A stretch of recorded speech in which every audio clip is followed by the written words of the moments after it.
নমস্কার বন্ধুরা, আজ আমি নিয়ে এসেছি পটলের একদমই নতুন স্বাদের একটি নিরামিষ রেসিপি, যেটা গরম গরম ভাত বা রুটি সব কিছুর সাথে খেতে খুবই ভালো লাগে।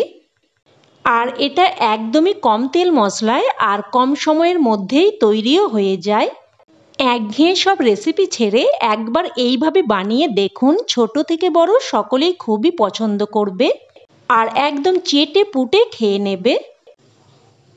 প্রথমেই আমি এখানে নিয়ে নিচ্ছি 1 চামচ মতো ছোলার ডাল, তবে আপনারা ছোলার ডালের পরিবর্তে মটর ডালও নিতে পারেন। এবার ডালটাকে 2-4 বার জল পাল্টে পাল্টে খুব ভালোভাবে ধুয়ে নিয়ে প্রায় 2 থেকে 3 ঘন্টা মতো ভিজিয়ে রাখবো। আর আপনাদের হাতে যদি বেশি সময় না থাকে তাহলে গরম জলে ডালটা ভিজিয়ে নিতে পারেন, সেক্ষেত্রে কিন্তু 1 ঘন্টার মধ্যেই ডালটা ভিজে যাবে। এবার প্রায় 3 ঘন্টা পর আমি রান্নাটা শুরু করছি। তো আমি এখানে নিয়ে নিয়েছি প্রায় 300 গ্রাম মতো পটল।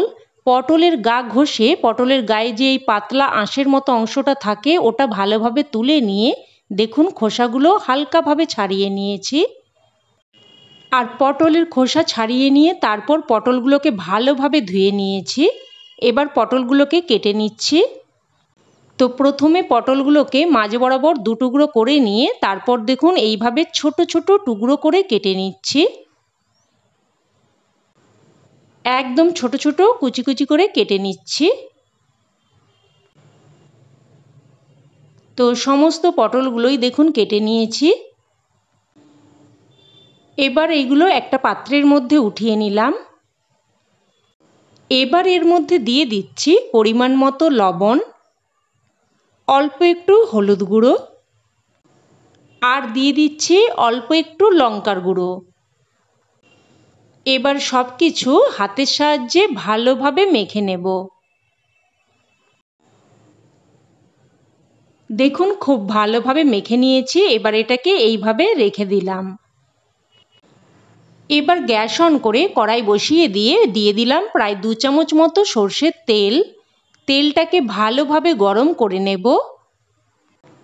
তেল ভালোভাবে গরম হয়ে আসলে এবার এর মধ্যে দিয়ে দিচ্ছি আলু।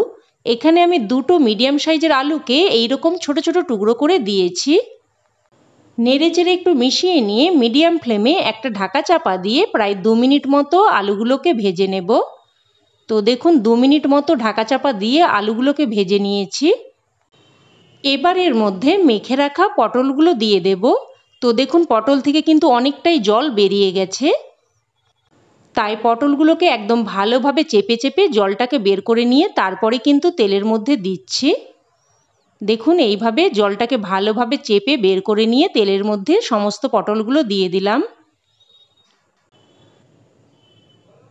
আর এই জলটা আমি ফেলে দিচ্ছি। এবার নেড়ে চেড়ে মিডিয়াম টু হাই ফ্লেমে পটল আলু সব কিছুকেই ভালোভাবে ভেজে নেব। আর এখন কিন্তু আর ঢাকা দিয়ে ভাজবো না, যেহেতু পটলগুলো লবণ দিয়ে মাখানো ছিল তাই বেশ কিছুটা কিন্তু নরম এমনিতেই হয়ে গেছে, তাই কিন্তু আর ঢাকা দিয়ে ভাজার প্রয়োজন নেই। তো দেখুন পটল আলু সুন্দরভাবে ভেজে নিয়েছি। এবার এইগুলো উঠিয়ে নিচ্ছি। উঠিয়ে নিয়ে এবার ওই কড়াইয়ের মধ্যে আবারও দিয়ে দিলাম 2 চামচ মতো সর্ষের তেল। ফোড়নে দিয়ে দিলাম 1/2 চামচ কালো জিরে, একটা শুকনো লঙ্কা আর কয়েকটা চেরা কাঁচা লঙ্কা। ফোড়নে কাঁচা লঙ্কা দিয়ে দিলে কাঁচা লঙ্কার ফ্লেভার তরকারির সাথে সুন্দরভাবে মিশে যায় আর তরকারিটা কিন্তু বেশ ঝালঝাল মতো হয়ে যায়। তাই আপনারা যেমন ঝাল খেতে পছন্দ করেন সেই মতো অনুযায়ী কিন্তু লঙ্কাটা দিয়ে দেবেন। তো লো ফ্লেমে ফোড়নটাকে কিছুক্ষণ ভেজে নিয়ে এর মধ্যে এবার দিয়ে দিলাম একটা মিডিয়াম সাইজের কুচানো টমেটো। টমেটোটা দিয়েও নেড়েচেড়ে কিছুক্ষণ ভেজে নেব, যতক্ষণ না পর্যন্ত টমেটোর কাঁচা গন্ধটা চলে যাচ্ছে আর টমেটোটা বেশ একটু নরম হয়ে যাচ্ছে। তো নেড়েচেড়ে টমেটোটাকে কিছুক্ষণ ভেজে নিয়েছি। এবার এর মধ্যে দিয়ে দিচ্ছি 1 চামচ মতো আদার পেস্ট। এখানে প্রায় 1 ইঞ্চি মতো আদাকে বেটে দিয়েছি। এবার একটুক্ষণ নেড়েচেড়ে আদাটাকেও ভেজে নেব। কিছুক্ষণ ভেজে নিয়ে এবার এর মধ্যে দিয়ে দিচ্ছি অল্প একটু জল।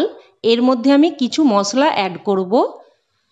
দিয়ে দিচ্ছি 1/2 চামচ জিরের গুঁড়ো, 1/2 চামচ ধনের গুঁড়ো, 1/2 চামচ হলুদ গুঁড়ো আর দিয়ে দিচ্ছি এখানে অল্প একটু কাশ্মীরি লঙ্কার গুঁড়ো। এটা আমি কালারের জন্য দিলাম, তবে আপনারা চাইলে কিন্তু এটা স্কিপও করতে পারেন। এবার সমস্ত মশলা নেড়েচেড়ে মিশিয়ে নিয়ে ভালোভাবে কষিয়ে নেব। তো দেখুন মশলাটাকে ভালোভাবে কষিয়ে নিয়েছি, মশলা থেকে একদম তেল সেপারেট হয়ে গেছে। এবার এর মধ্যে দিয়ে দিচ্ছি ভেজে রাখা পটল আর আলু, দিয়ে দিচ্ছি অল্প একটু জল, পরিমাণ মতো লবণ। সব কিছু ভালোভাবে মিশিয়ে নিচ্ছি। সব কিছু মিশিয়ে নিয়ে এবার গ্যাসের ফ্লেমটাকে লোতে করে দিয়ে একটা ঢাকা চাপা দিয়ে প্রায় 4 থেকে 5 মিনিট মতো রেখে দেব। এতে করে পটল আলু মশলার সাথে ভালোভাবে কষানো হয়ে যাবে আর একটু সেদ্ধও হয়ে যাবে। এবার এদিকে যে ডালটা ভিজিয়ে রেখেছিলাম ওটা নিয়ে নিলাম। ডালটা বেশ ভালোভাবে কিন্তু এখন ভিজে গেছে। ডালটাকে শিলেতে করে বেটে নিচ্ছি। তো দেখুন ডালটাকে এইরকম একটু দানা মতো রেখে বেটে নিয়েছি, একদম কিন্তু মিহি করে বাটার প্রয়োজন নেই। এবার এদিকে প্রায় 4 থেকে 5 মিনিট মতো হয়ে গেছে, ঢাকনা তুলে নিলাম। দেখুন মশলার সাথে পটল আলু কিন্তু বেশ ভালোভাবে কষানো হয়ে গেছে। এবার এর মধ্যে দিয়ে দেব বেটে রাখা ডাল, আর এর সাথে বেশ কিছুটা জলও অ্যাড করে দিচ্ছি। সব কিছু নাড়াচাড়া করে মিশিয়ে নেব। আর একটুক্ষণ নাড়াচাড়া করলেই দেখবেন তরকারিটা এইরকম একটু ঘন হয়ে আসবে। আর ডালটা কিন্তু একটু সেদ্ধ হবে, তাই আবারও আমি কিন্তু কিছুটা জল অ্যাড করে দিলাম। আর তরকারিটা কিন্তু মাখো মাখো হবে, তো সেই মতো বুঝেই জলটা কিন্তু দিয়ে দিতে হবে। এবার একটা ঢাকা চাপা দিয়ে লো টু মিডিয়াম ফ্লেমে আবারও প্রায় 4 থেকে 5 মিনিট মতো রান্না করে নেব। প্রায় 5 মিনিট মতো রান্না করে নিয়েছি, ঢাকনা তুলে নিলাম। সব কিছু আবারও নাড়াচাড়া করে একটু মিশিয়ে নেব। আর দেখুন সমস্ত সবজিই কিন্তু ভালো মতো সেদ্ধ হয়ে গেছে। দেখুন আলু পটল সব কিছুই কিন্তু ভালো মতো সেদ্ধ হয়ে গেছে। এবার দিয়ে দিলাম অল্প একটু চিনি, যেহেতু নিরামিষ রেসিপি একটু মিষ্টি দিয়ে দিলে স্বাদটা কিন্তু সুন্দরভাবে ব্যালেন্স হয়। চিনিটা দিয়ে বেশ ভালোভাবে মিশিয়ে নিয়ে এবার এর মধ্যে দিয়ে দেব কিছু কুচানো ধনেপাতা। আর আপনারা চাইলে এই সময় অল্প একটু গরম মশলার গুঁড়ো আর 1 চামচ মতো ঘিও মিশিয়ে নিতে পারেন। তবে আমার কাছে এই রান্নাটা এইভাবে শুধুমাত্র ধনেপাতা দিয়েই খেতে বেশি ভালো লাগে। সব কিছু মিশিয়ে নিয়ে এবার গ্যাসের ফ্লেম অফ করে একটা ঢাকা চাপা দিয়ে স্ট্যান্ডিং টাইমে রেখে দিলাম, যাতে করে ধনেপাতার ফ্লেভারটা ভালোভাবে মিশে যায়। আর রান্না কিন্তু এখন একদম তৈরি। দেখুন দেখতে কতটা লোভনীয় হয়েছে, দেখেই একদম খেতে ইচ্ছে করছে। আপনাদেরও বাড়িতে যদি পটল থেকে থাকে তাহলে কিন্তু ঝটপট বানিয়ে নিতে পারেন, খেয়ে দেখবেন সকলেই খুবই প্রশংসা করবে। তো বন্ধুরা আজকের রেসিপি আপনাদের কেমন লাগলো অবশ্যই আমাকে কমেন্টে জানাবেন।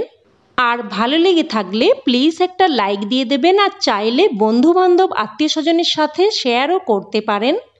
আর চ্যানেলের নতুন বন্ধু হয়ে থাকলে চ্যানেলটি সাবস্ক্রাইব করে সাথে থাকার অনুরোধ রইল।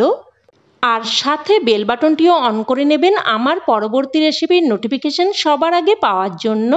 তো আজ এই অবধি, আবারও অন্য কোনো রেসিপিতে দেখা হবে। ততক্ষণে সকলে ভালো থাকবেন, সুস্থ থাকবেন। ধন্যবাদ।